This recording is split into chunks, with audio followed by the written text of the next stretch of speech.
الأيام دي في كلام كتير بيتقال حوالين الإعلان الجديد اللي هيبدأ من أول 10 من الصندوق. في ناس بتقول ده إيجار تمليكي، في ناس فاكرة إنه الطرح اللي كانوا مستنيينه بقالهم سنين. في ناس للأسف بيستغلوا الكلمة دي وبيعملوا بيها نصب واحتيال عشان الناس تتعلق بأمل مش حقيقي. وعشان كده أنا هنا النهاردة عشان أوضح لكم الحقيقة كاملة. إيه هو الطرح الجديد؟ مين ليه الحق يقدم؟ إيه الشروط؟ وإيه الفرق بينه وبين الإيجار التمليكي اللي أنتم مستنيينه؟ تابعوني للنهاية، ولو ما اشتركتش في القناة اشترك في القناة وفعل زر الجرس عشان أي تحديث جديد ينزل يوصلك إشعار بيه. الإعلان ده مش معمول لكل الناس، هو معمول لفئة معينة جدا وهي فئة مستأجري الإيجار القديم. يعني إيه الكلام ده؟ يعني لو حضرتك ساكن في شقة أو حتى عندك محل بنظام الإيجار القديم، دلوقتي عندك فرصة إنك تستبدل الوحدة دي بوحدة جديدة من الإسكان. والصندوق لأول مرة بيديك أكتر من طريقة تستفيد بيها من الوحدة.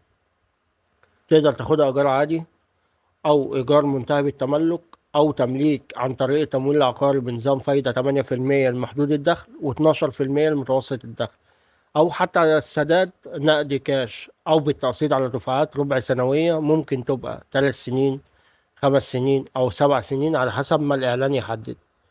يعني عندك أكتر من خيار وكل واحد يختار المناسب ليه. الشروط المعلنة حتى الآن: واحد، لازم تكون مستأجر فعلي أو من امتد ليه عقد الإيجار بعد وفاة المستأجر الأصلي. لازم يكون في إقامة فعلية في الشقة أو المحل، مش قافلها بقالك سنة أو أكتر. ما يكونش عندك شقة أو محل تاني ينفع للغرض نفسه.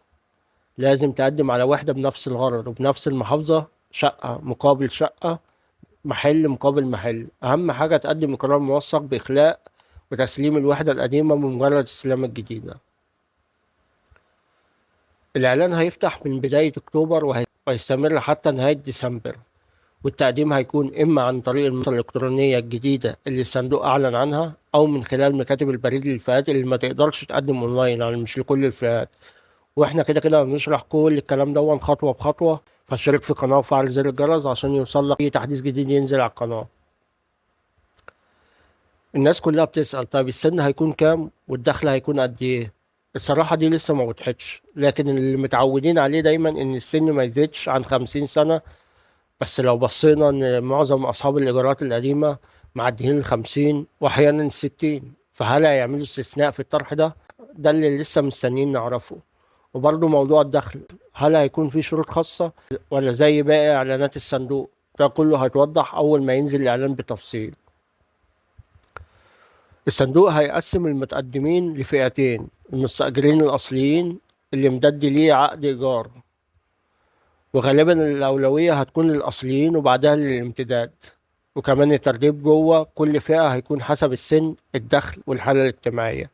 يعني باختصار يا جماعة، الإعلان ده فرصة جديدة ومختلفة، بس مش لكل الناس، هو مخصوص لفئة معينة، واللي يهمنا إننا نفهمه كويس ونشوف هل هينطبق علينا ولا لأ، بدل ما نضيع وقت أو نقع في فخ الشائعات. وأنا أوعدكم إن أول ما تنزل الشروط الرسمية بالتفصيل هكون معاكم هنا أوضحها خطوة بخطوة، وبالطريقة اللي تخليكم عارفين حقوقكم وإزاي تقدموا صح. فما تنسوش تشتركوا في القناة وتفعلوا زر الجرس عشان يوصلكوا أي إشعار جديد، وتعملوا لايك وشير عشان غيركم يستفيد. واكتبوا لي في التعليقات أسئلتكم أو أي استفسار عاوز تعرفه، وإن شاء الله أجاوب حضرتك عليه.